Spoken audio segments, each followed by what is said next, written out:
அப்ப இந்த நிர்விசாரம் என்பது ரொம்ப ஆபத்தான ஒன்று.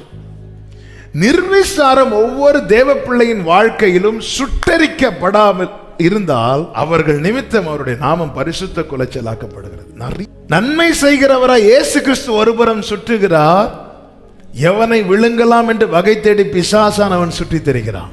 பேதுருட்ட சொல்றாரே, பிசாசானவன் சோதிக்க பெர்மிஷன் கேட்டுட்டான், நீ சோதனைக்கு உட்படாதபடி விழித்திருந்து ஜெபம் பண்ணு. ஆண்டவர் உணர்த்துகிற காரியத்தை, ஆண்டவர் எச்சரிக்கிற காரியத்தை ஒரு தேவ பிள்ளை நிர்விசாரமா எடுக்கக்கூடாது.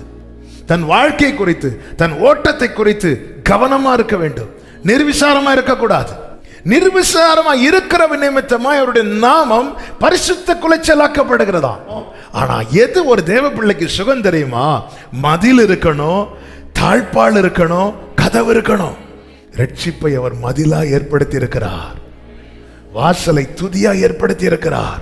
வாழ்க்கையில இதெல்லாம் இழந்த என்னால ரட்சிப்பின் அனுபவத்தில் நிற்க முடியல.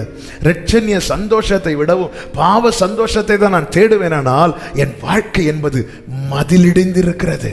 என்னால துதிக்க முடியல, என்னால ரட்சிப்பில் நிலைத்திருக்க முடியலன்னா மதிலும் இடிஞ்சாச்சு, வாசலும் இல்லாம போச்சு. நம்முடைய ஆவிக்குரிய வாழ்க்கைக்கு ரட்சிப்பென்னும் மதிலும் துதி என்னும் வாசலும் மிக மிக அவசியம். இந்த வாசலுக்குள்ளேதான் மகிமையின் ராஜா உட்பிரவேசிப்பார். மகிமையின் ராஜா உட்பிரவேசிக்கும் போது சத்துருவுக்கு தொட முடியுமா? நிர்விசாரமா இருக்காதே. உன் வாழ்க்கையில் ரட்சிப்பின் அனுபவத்தை இழந்து துதிக்கிறதே இல்லை, துதிக்கிறதே இல்லை. நிர்விசாரமா இருக்க இருக்க நாம இன்னொரு காரியத்தை செஞ்சிட்டு இருக்கிறோம். என்ன தெரியுமா? அவருடைய நாமத்தை பரிசுத்த குலைச்சலாக்கிட்டு இருக்கிறோம். ஏன்னா ஒரு விசை அந்த நாமம் தரிக்கப்பட்டு விட்டது. அந்த நாமத்துல தான் அறியப்பட போகிறோம். நம் நிமித்தம் நித்தம் இடைவிடாமல் அவருடைய நாமம் தூஷிக்கப்பட வேண்டுமா?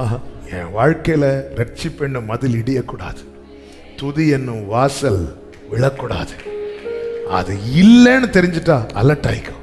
இதை குறித்த ஜாக்கிரதையும் உணர்வும் இல்லாதவர்கள் தான் நிர்விசாரிகள்.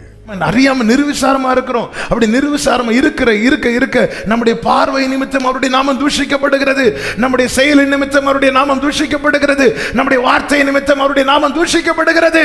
தேவனால் ஒருவன் கட்டப்பட்டிருக்கிறானா உலகத்தின் பார்வையில வாழ தெரியாதவன் என்று சொல்லலாம், ஆனா பரலோக பார்வையில் அவன் தான் புத்தியுள்ளவன்.